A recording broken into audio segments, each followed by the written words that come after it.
Hello, everybody, and welcome to MITOSIS, my intricate thoughts on stuff I've seen. And it is time for the WWE's Extreme Rules 2015 special event. And this one was bland for the most part.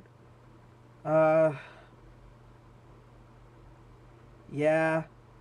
I really think, unless it was for the main event, like, this really would have been like an episode of Raw, but with less talking. I say less talking and not no talking, because Wikipedia tend to leave out the parts where they just talked and talked and fucking talked on a pay-per-view, on a special event.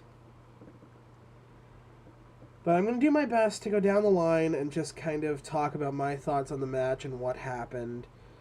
I actually wonder if they have where they talked. No, they just have the background. Alright. So we kick off the pay-per-view, or the special event. I have such a hard time calling it special events, but it really is true. These aren't pay-per-views anymore. They're not. They're Raw Pluses. And that's really it.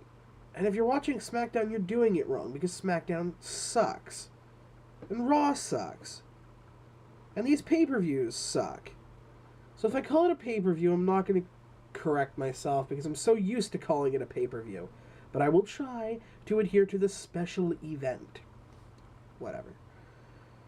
We kick off with the pre-show match, which is Adrian Neville versus Bad News Barrett.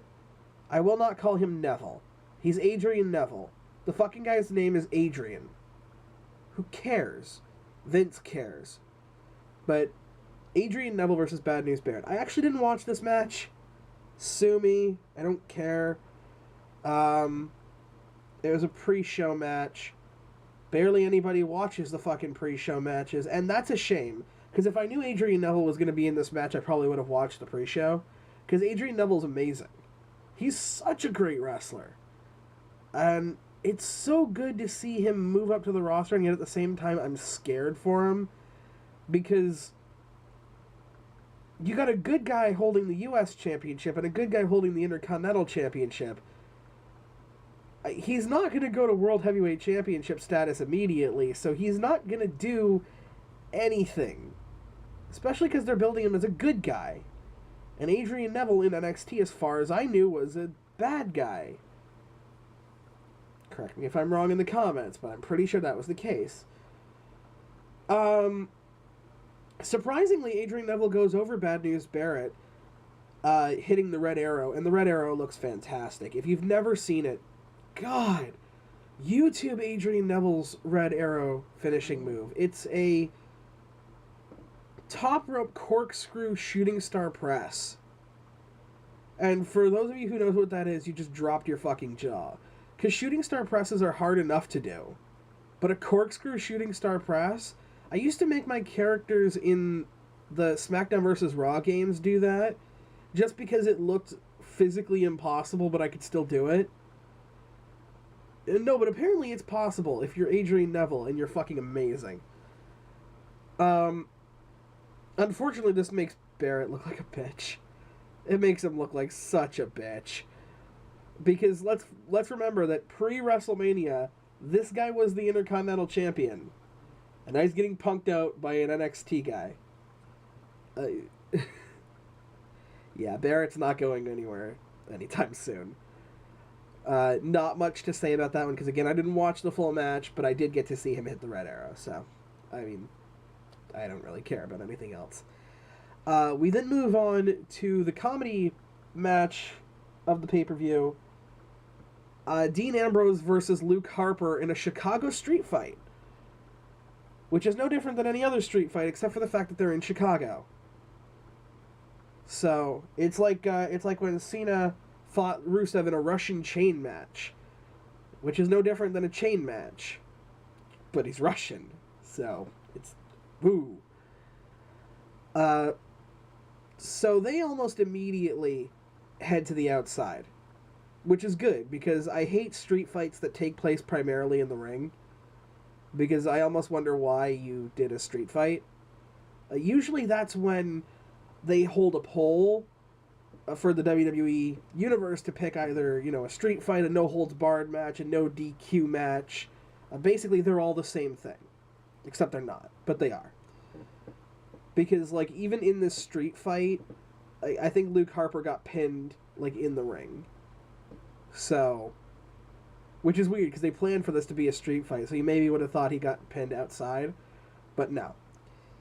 No, the funniest part about this match was that Luke Harper hijacks a man's car, and Dean Ambrose dives in through the window, and they drive off.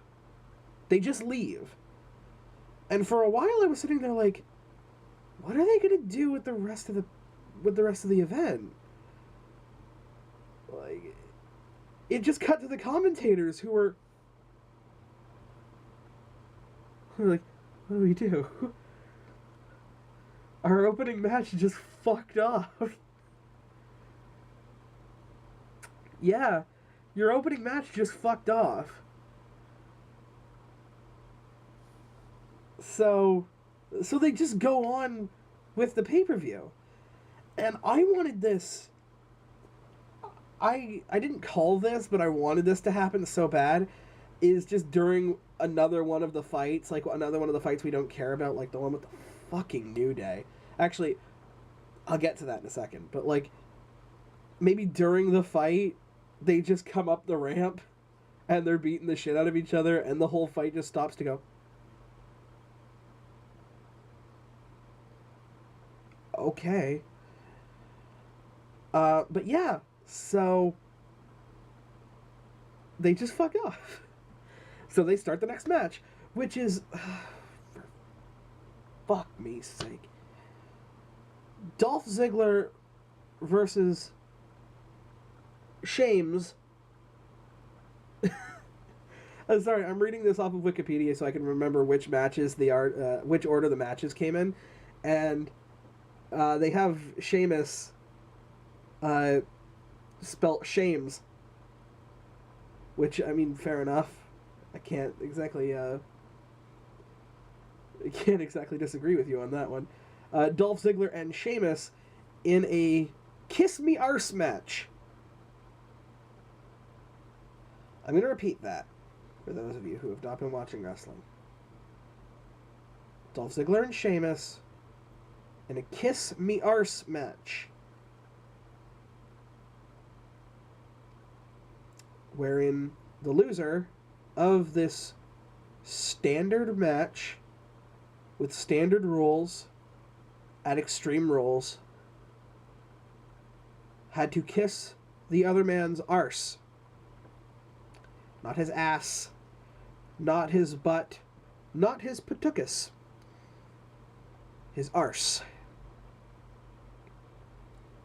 They love the word arse because they can get away with it on PG-13 wrestling. Even though Roman Reigns on Raw can get away with saying bitch, he called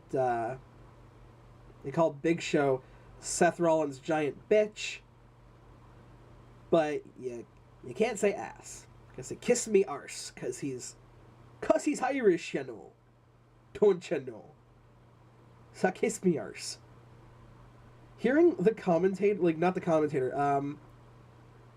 JoJo, I think her name was. So yeah, anime fans get a kick out of that one.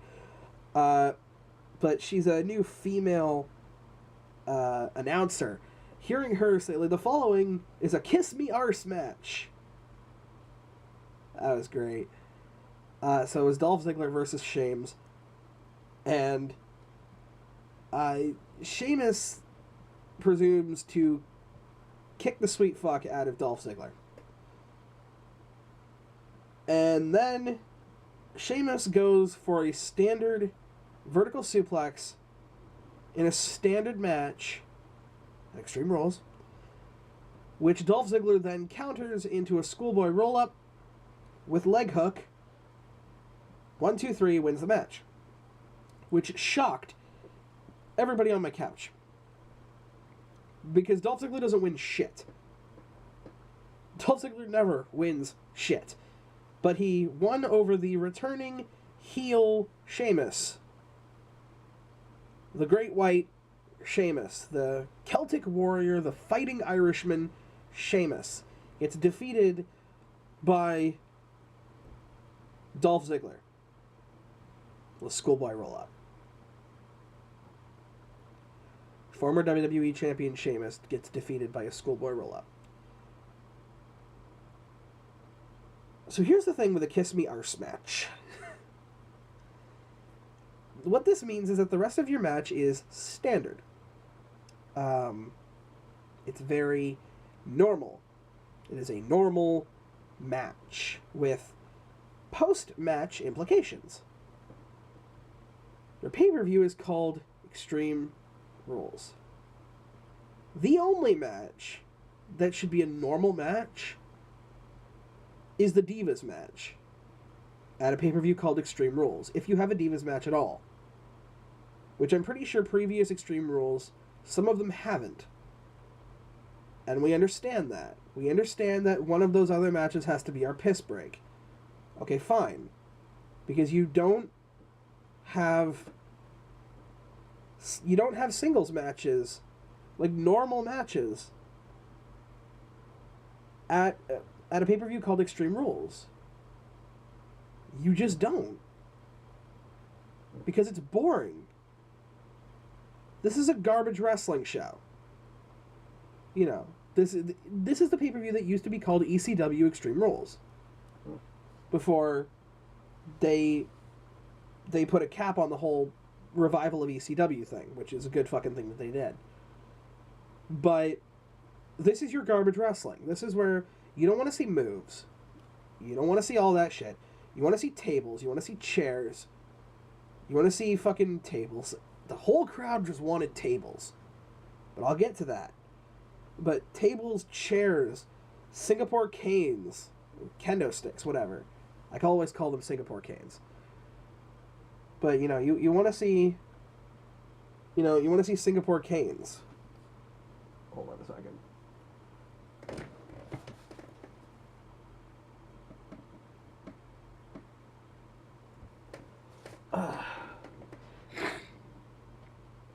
You want to see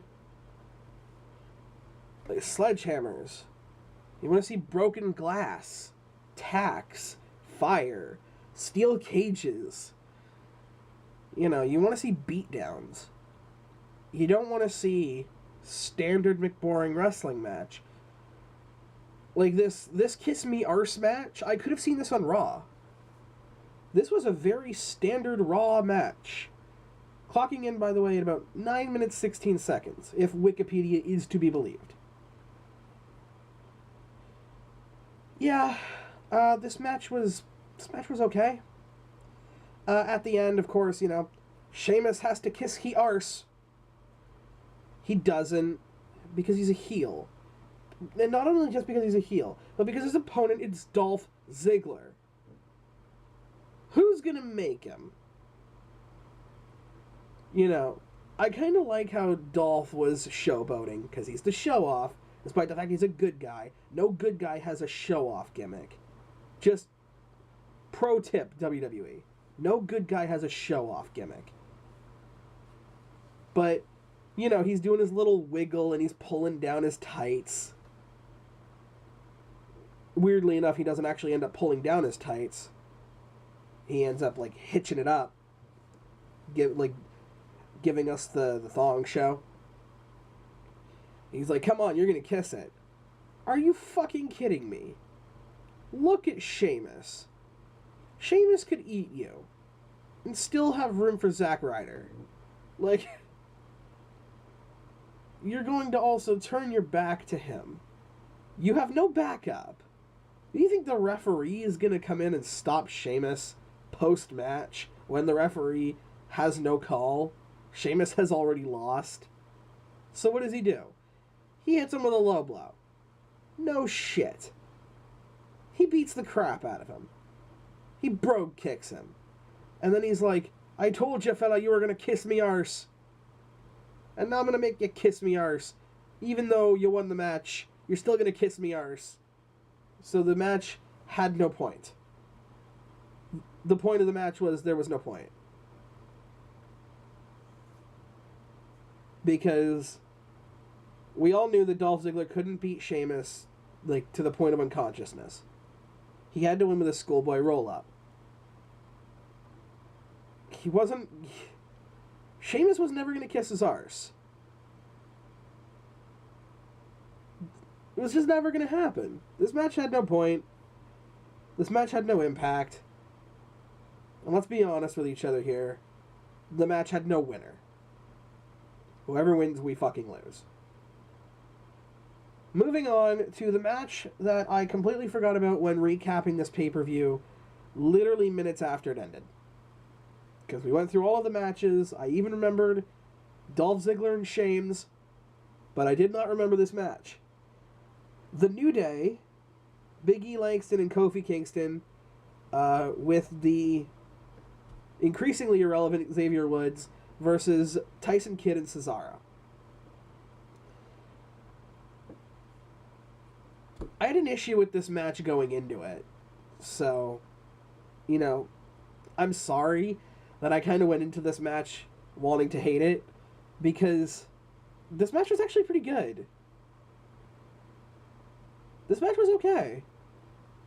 You know, each guy doing his thing. And Cesaro is amazing. He catches Big E Langston out of the air in one spot and then turns him around for like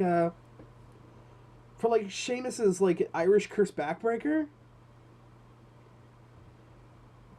Like, he starts like running to the, like, from one end of the ring to the other, doing his uppercuts, his European uppercuts into the corner. Cesaro is amazing. And Kofi Kingston is super entertaining. And Big E Langston is a beast. And Tyson Kidd has a lot of technique to him. The problem is that the New Day sucks. The New Day, if you don't know, is a stable of black guy, and black guy. And I apologize for anybody who got offended by that. But I'm almost offended at this group's gimmick. Because they're gospel choir black guys.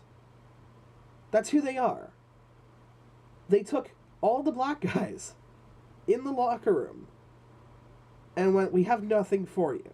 We have nothing for Big E Langston. We have nothing for Kofi Kingston. We still have nothing for Xavier Woods. So let's put you guys all in a stable that's religious, but it's not religious. Like, the guys, you gotta feel the power. But the nondescript power. We're just so happy. And we're clapping. And we're happy. Because we feel the power. And today and every day is a new day. It's our new day. You know, even if we lose, there's still a new day. And it's just this pandering bullshit. And I hate it. Because it sucked. Oh my god. Fucking Big E Langston looks like he's about to blow a fucking vein. Because you remember when this guy used to be a powerhouse? Like an actual feared guy? And now he's... Fuck off. Really? Ford-la-de-da-de, you gotta feel it in your body. Oh my Jesus. So,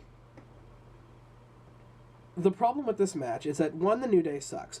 Two, as far as I knew, Tyson Kidd and Cesaro are heels. They're not good guys. At least I don't think they are.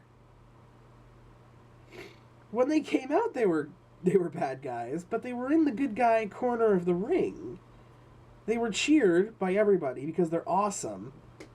And by the end of it, they kind of looked like good guys.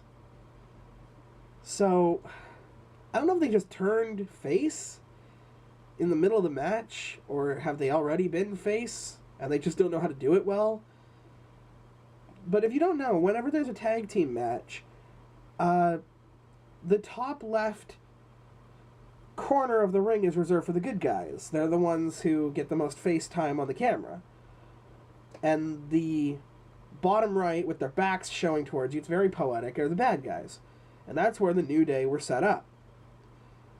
And so they're going back and forth, and they're actually doing really cool stuff. Like, Big E Langston is an absolute powerhouse. So it basically ends with Tyson Kidd knocking away Xavier Woods. Big E Langston gets rid of Tyson Kidd. Cesaro clotheslines Big E Langston out of the ring. And Kofi Kingston gets the roll up with the tights and gets the win. The WWE Tag Team Championship was won with a schoolboy roll up. You're starting to see why this was kind of bland. You know, you could have hit him with the Trouble in Paradise. You had room. But no. One with a schoolboy roll up.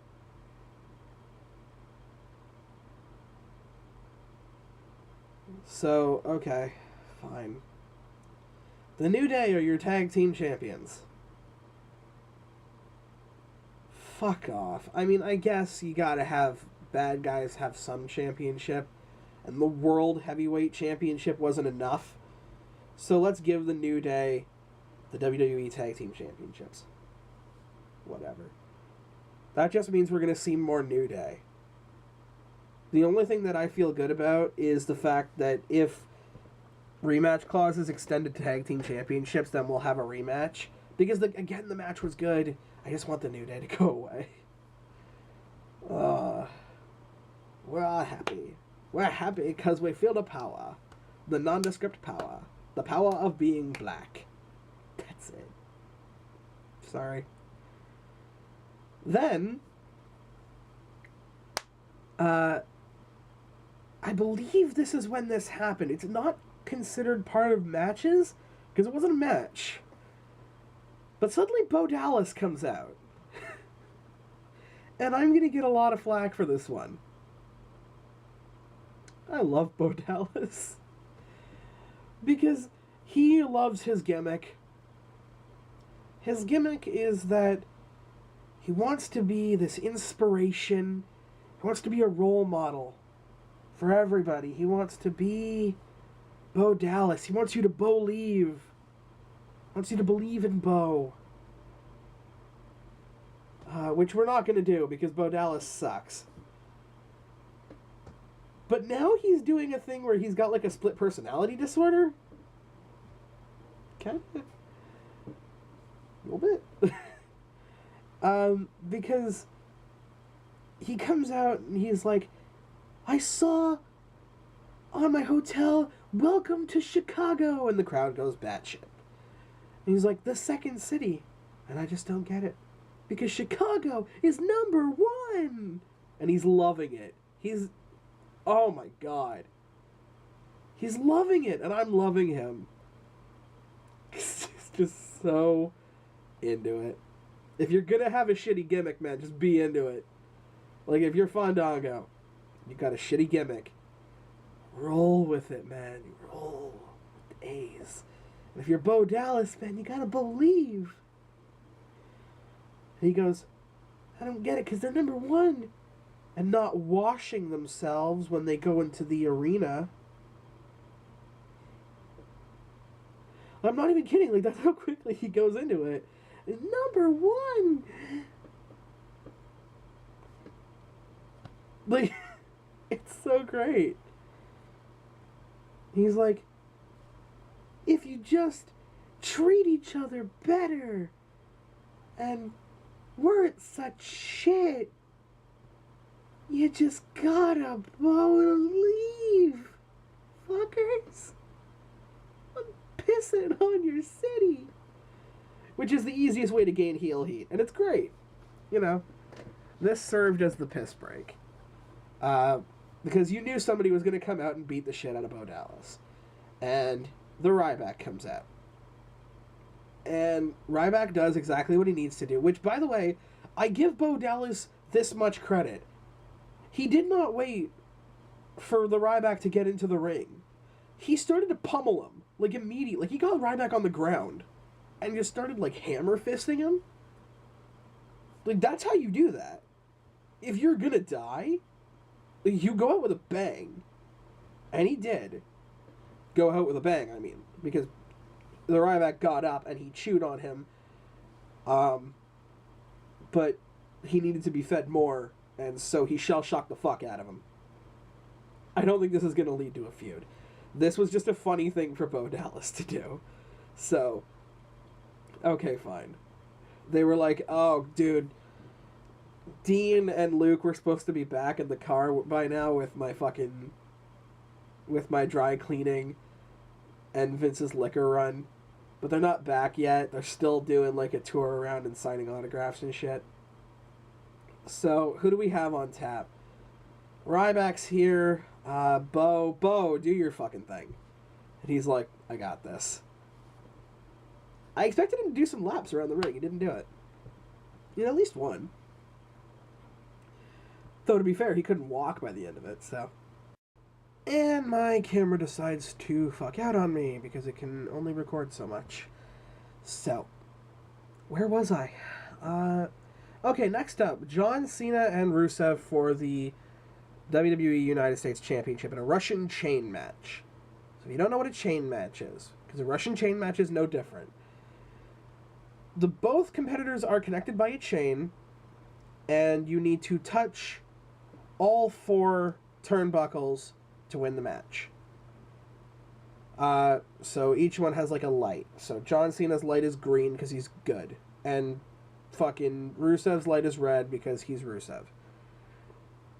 And he comes out with Lana, and they're actually having a pretty decent match. Like, a lot of people shit on John Cena.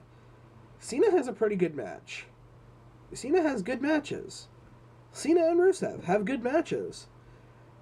They're nothing to write home about, but they're good matches. So, I don't know.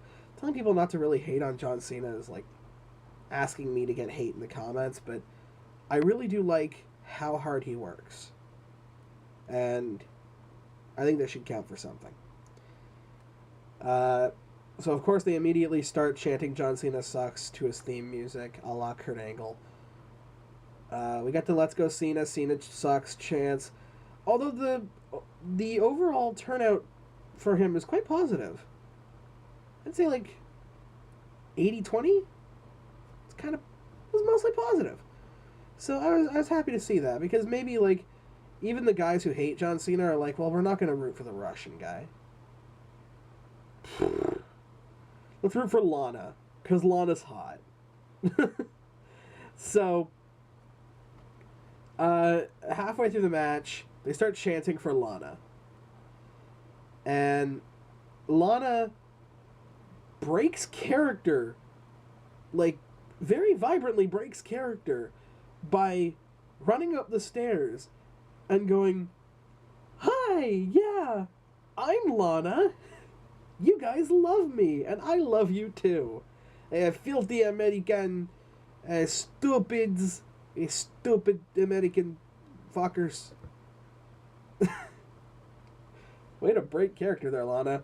And then Lana gets basically told to fuck off by Rusev.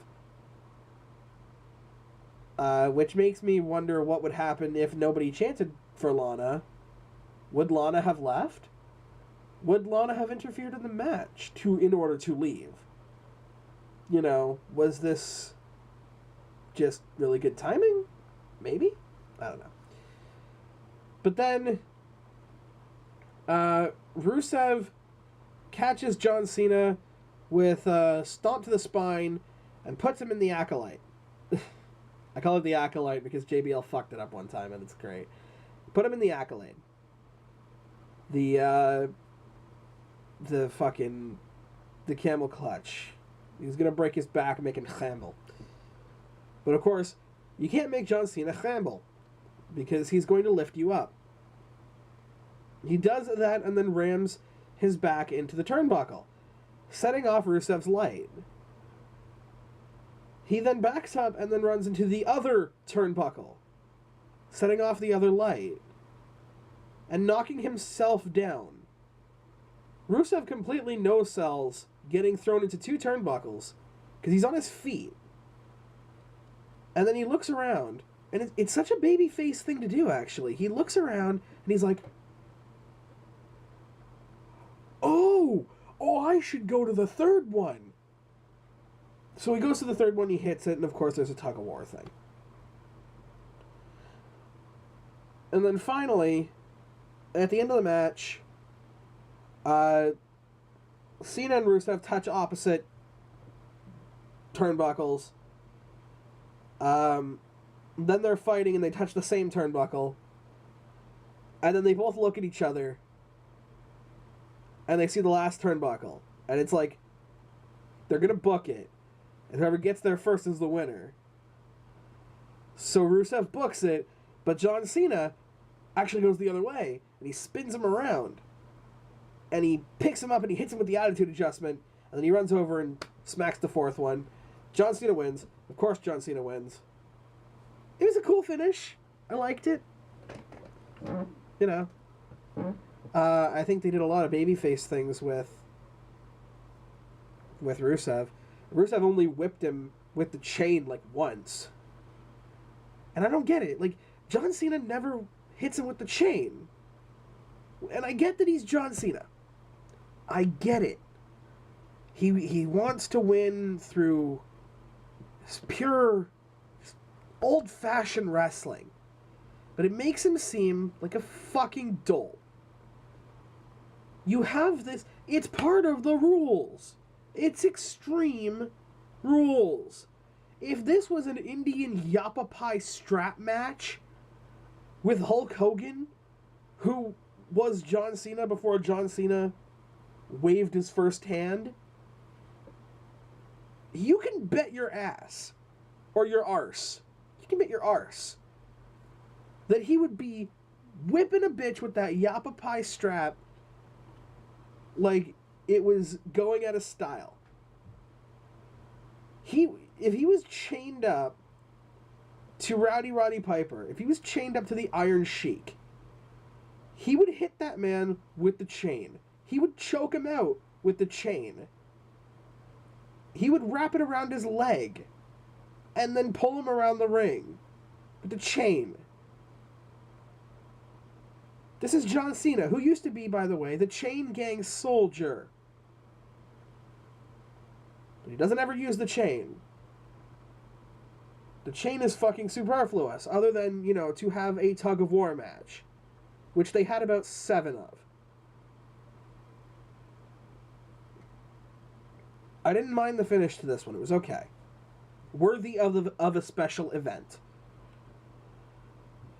So we move on to the piss break match. Naomi versus Nikki Bella for the Divas Championship. Which, of course, Naomi was not going to win this. Because Naomi's only there because Paige is injured. That's it. The only reason Naomi's getting a push is because Paige is injured. So she'll be out for a bit, and while she's out, Naomi's going to have some fun. So Naomi comes out to new music, like a black leather trench, light up shoes, and having like a lot of fun. She actually kind of looks cool. And Naomi's a great wrestler. Like, holy crap. This is like... Oh my god, I can't believe I'm about to say this. This was the second best match on the card. This match was good. It was actually really good. And it was a singles match. So, no weapons, because the Divas are never allowed to use weapons. This isn't TNA. Women don't use weapons. They fight with hair pulls and scratches and bitch slaps. Unless, of course, you're Naomi, in which you fight with your ass. But she didn't hit the rear view, the ass to face, the ass to mouth move. But instead, throws Nikki Bella to the outside, and then she rolls out of the ring, and she kicks Brie Bella, who's checking on her sister. She doesn't kick the girl in the match. She kicks Brie Bella. And then throws Nikki into the ring, and then they start fighting again. And then Nikki starts to pull her away from the ropes, to which she is screaming like a banshee. Like, no, don't take me away from the ropes. No, don't do it. She's Nikki Bella. She might slap me. I don't know. So eventually the ref pulls her away, because you can't hit someone who's attached to the ropes. And Brie Bella hits a really cool looking roundhouse kick to Naomi, who's draped over the ropes, basically trying to escape. And yeah, fuck you. You kicked the chick who wasn't even in the match. You deserve that kick to the face. And then Nikki hits a business torture rack drop from TNA called the Rack Attack. Which that is such a good name for that, just because we all know that she has the fake titties. So the Rack Attack, and wins. This match nobody cared about, and that was it's kind of the only thing that sucks, is because they're both heels. And as seen in the New Day match, if both members of your match are viled and hated by the crowd doesn't care. And so the crowd didn't care. We didn't care. But it was kind of cool. Nikki Bella hit some really cool moves. More than I expected out of her. So, good on Nikki. Good on Brie for that really cool roundhouse kick. Good on Naomi for just generally being a good wrestler. This match was good. I liked it. I'm probably going to get flack for liking a Divas match, but I liked it. Then we move on to the best match of the show, which was Roman Reigns and Big Show in a last man standing garbage wrestling match. And what garbage wrestling is when you hit people with a bunch of weapons. So they did. I think at some point during this, I'm actually going to refresh, because the Wikipedia entry is actually being written as I speak. I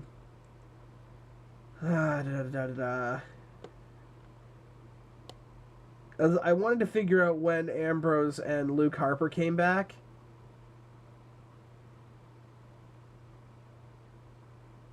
Maybe it was after Roman Reigns and the Big Show.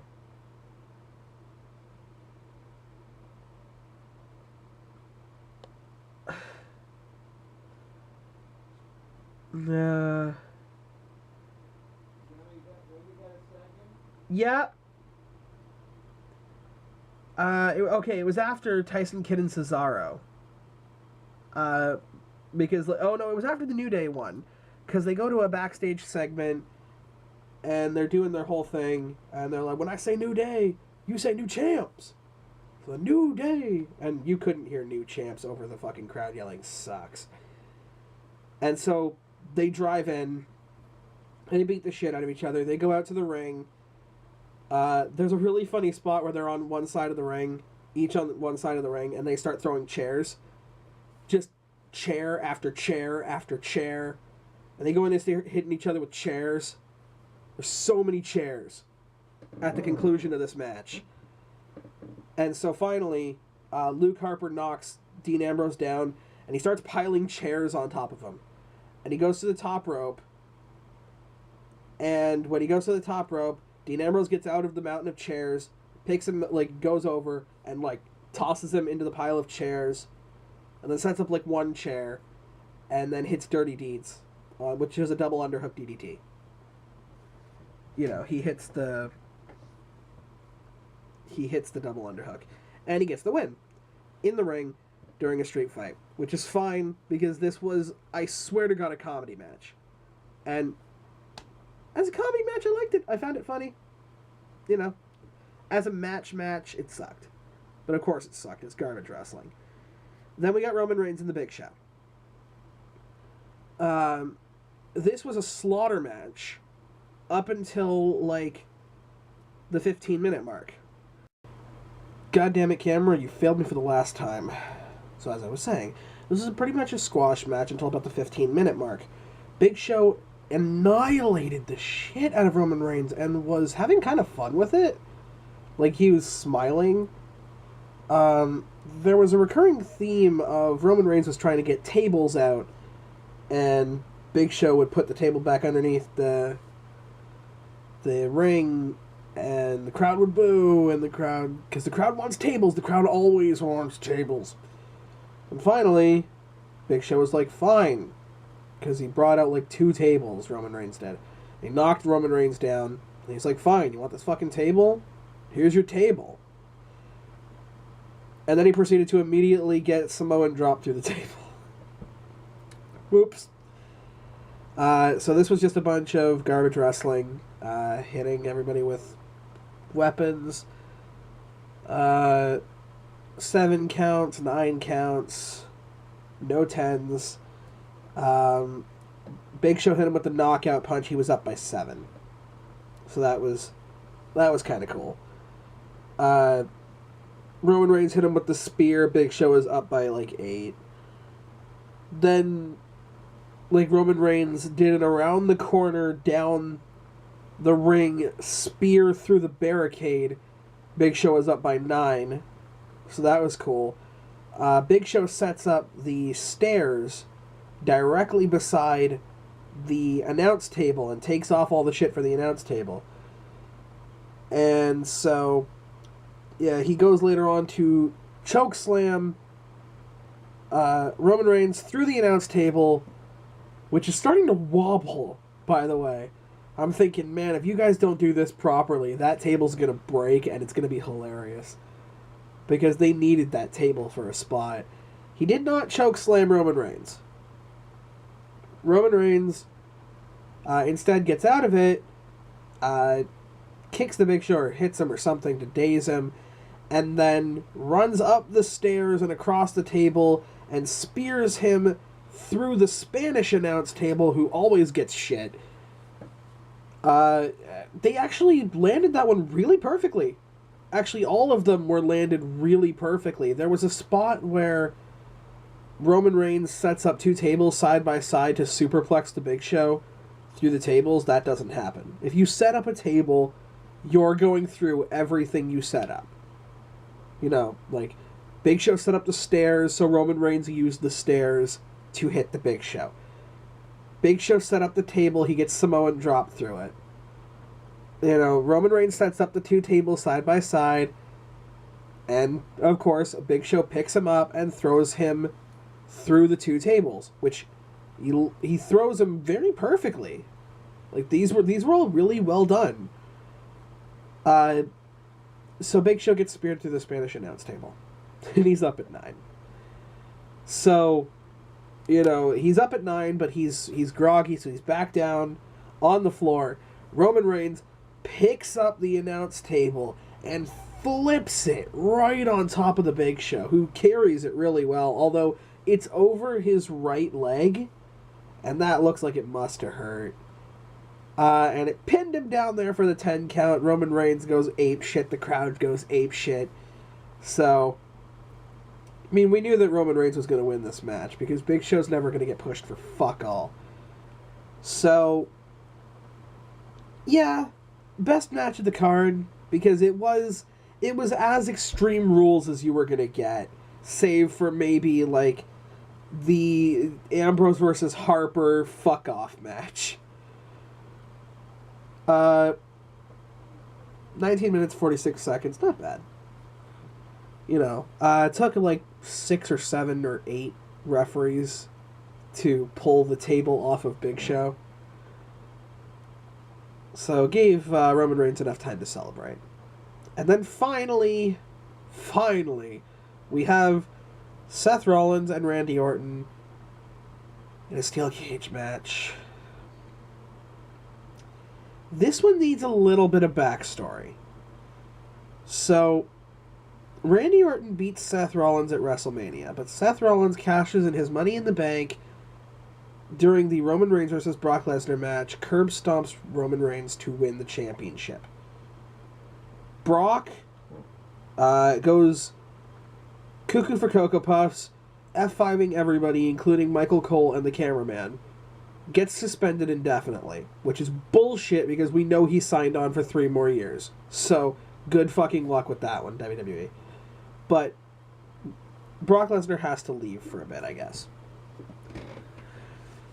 So, the next logical step is the guy who beat him at WrestleMania, Randy Orton. So, he comes back, and he sets up this match for Extreme Rules.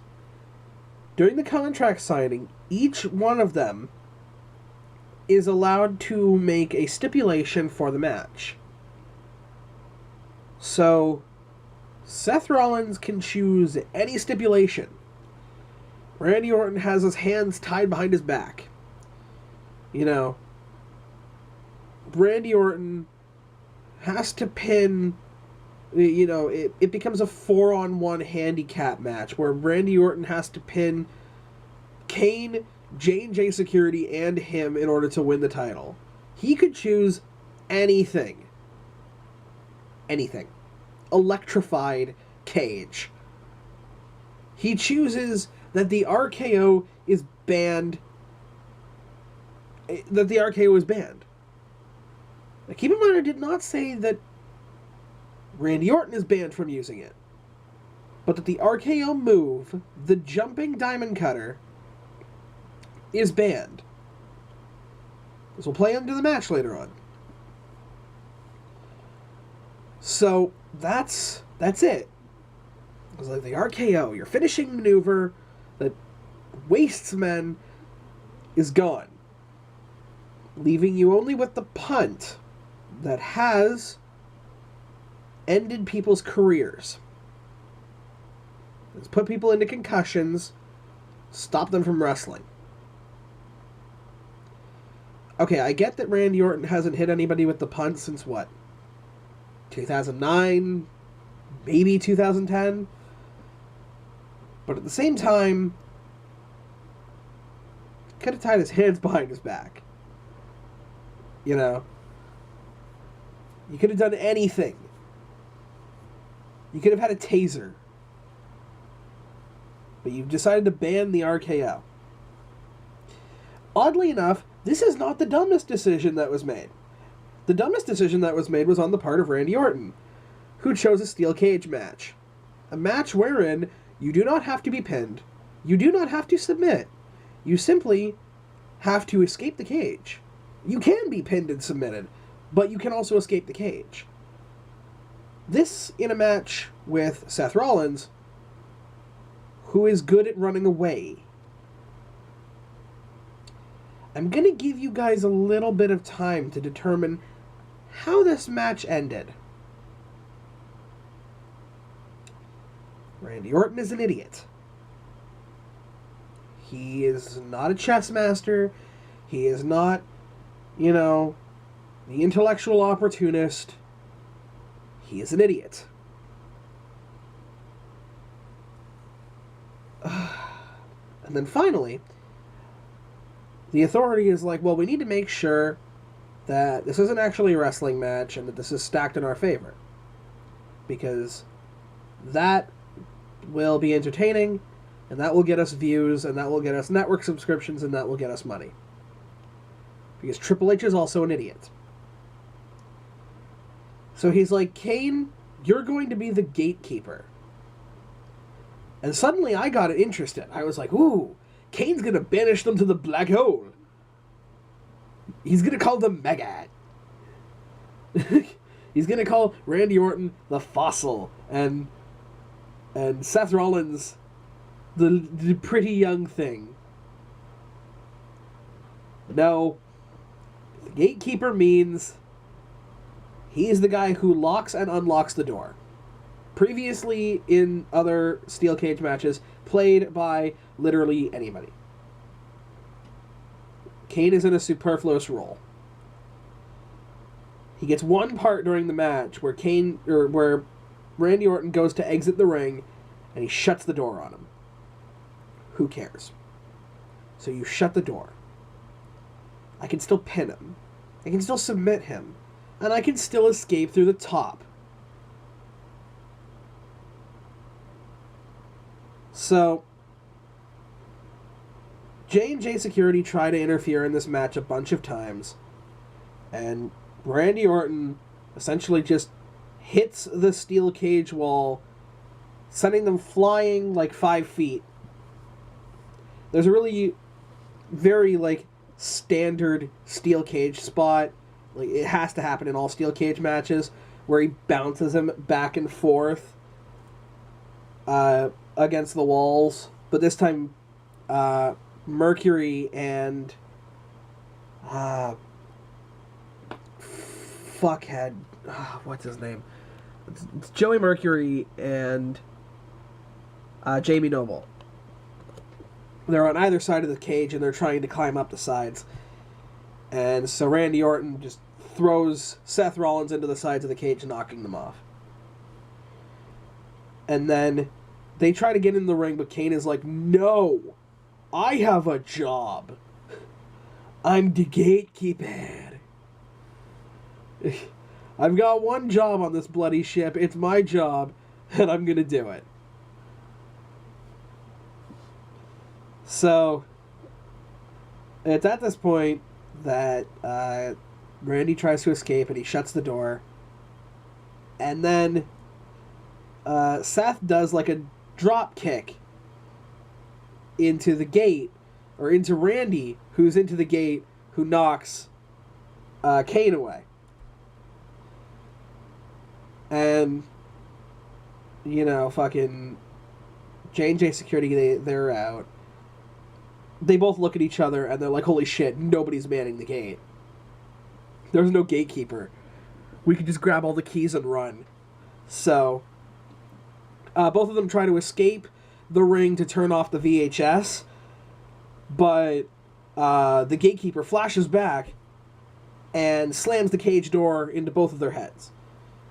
And then he goes in the ring with J&J Security trying to stop him, despite the fact that J&J Security were trying to get into the ring before to aid Seth Rollins. But now it looks like Kane's going to attack Seth Rollins because he's the one that did the drop kick.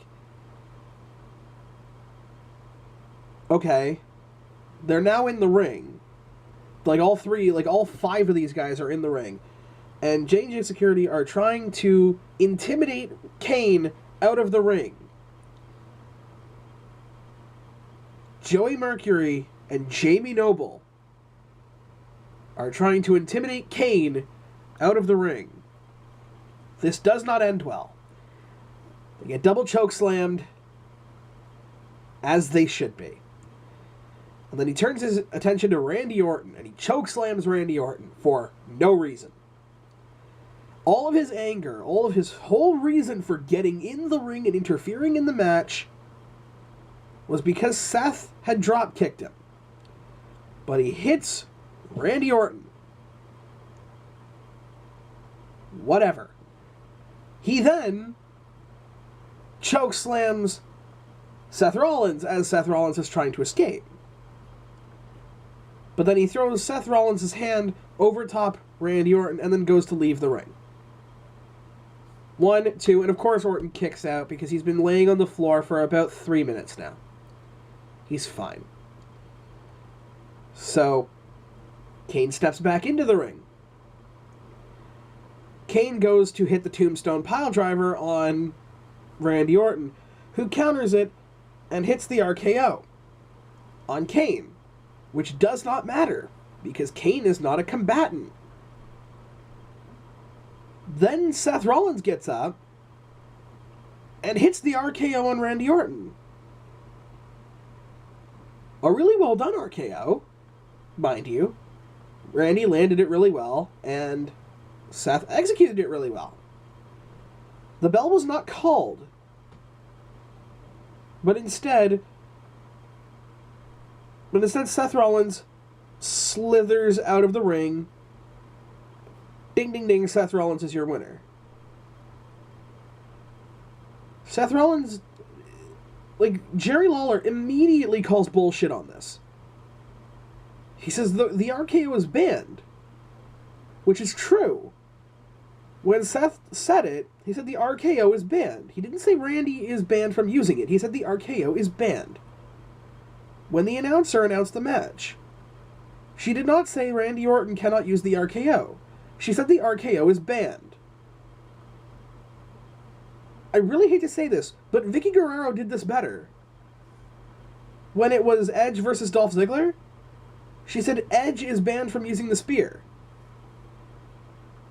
Not that the spear is banned, that Edge is banned from using the spear. But in this one, the RKO is banned. Now, what did this matter to the overall storyline? Nothing, because if he were to use the RKO and get disqualified, he would retain the championship. Because championships do not change hands on disqualifications, and that is still bullshit, by the way. Countouts, I get. Disqualifications are bullshit. Because what that means is that during any championship match, he can just run in and kick the guy in the nuts. Here's your winner, Randy Orton. It doesn't matter because Seth Rollins is still the face of the company. He's still the champion.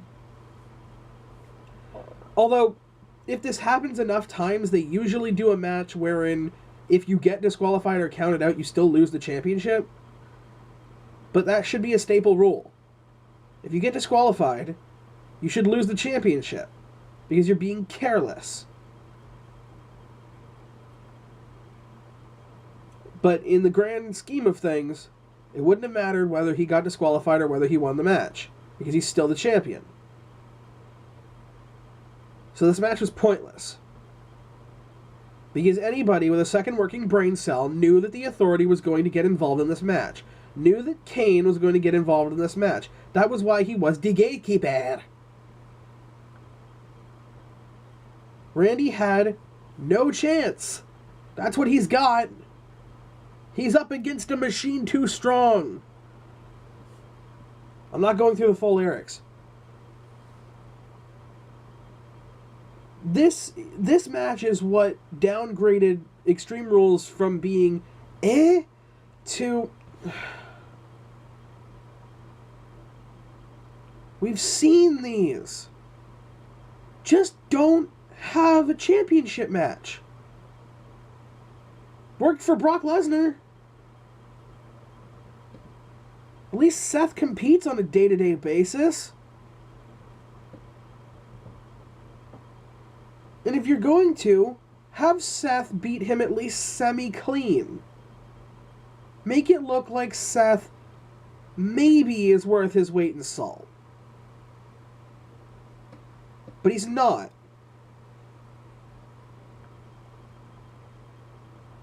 Oh my god, I hated this match. And of course Randy sets up for the pun at some point. He doesn't hit it. He can't hit it. He hasn't hit it in years. And Kane is still a tool. They've been setting up this, Kane, stop being the tool of the Authority and go back to being the monster, Kane. Randy says before the match, I know who you are, even if you forgot. Kane is a tool. Kane didn't used to be a tool, but Kane is now a tool. And if they are setting up for a betrayal, for Kane to betray Seth Rollins, they gotta pull the plug on this soon. Because this is reaching Mizdow territories of letting the joke go on way too fucking far. And at one point I'm just gonna stop caring. I would like to see Kane versus Seth Rollins Inferno match for the championship, and Kane win. I'd like to see Kane win. I'd like to see Kane break away from the Authority and win the championship. And then just dominate. Dominate people as the big red monster. Come back as him. And then Kane, Brock Lesnar. Right? You're seeing it. Kane becomes the monster and avenges his brother. He fights against Brock Lesnar. He hits him with everything he's got, and then finally, with the tombstone pile driver, ends Brock Lesnar's reign and stands aloft as the WWE World Heavyweight Champion and defeater of the Authority. That is how you end this story. And I can only hope that's what they're going for. But until then, Kane is a tool. And these matches are boring. Because they carry no weight. There's no way Randy could have won this. So that was Extreme Rules, guys. For the record, while my camera was between fuck-ups, I actually did get to see the Adrian Neville and Bad News Barrett match, which may have been like the most well-wrestled match of the card. Definitely would have gotten me to get Extreme Rules if I didn't already have the network. It was a really good, really well-wrestled match, and Adrian Neville is amazing. And Michael Cole called him Adrian Neville at the end, because fuck you, his name is Adrian Neville. And he hits the red arrow, and it looks amazing. And Bad News Barrett, he did a lot of... He was good. So, if I took anything away from this, it's that if you have a title, you're going to have the worst match. Fuck this camera in every hole. So, I'm going to just go ahead and wrap this up. Neville versus Bad News Barrett was great. Dean Ambrose versus Luke Harper was meh. Dolph Ziggler versus Sheamus was shit. The New Day is shit in everything they're in. John Cena versus Rusev was meh at best. Nikki Bella versus Naomi was surprisingly good. Roman Reigns versus Big Show was actually probably really, really good. Really, really good. Seth Rollins versus Randy Orton was the worst match of the night. And that is including the fucking New Day. So that is saying something. I don't know if I'm going to be doing these for a lot of WWE pay-per-views, but if you guys like it, let me know in the comments, and I just might. So this has been MITOSIS, my intricate thoughts on stuff I've seen. And I've put more intricate thought into this than WWE has into their programming. See you next time.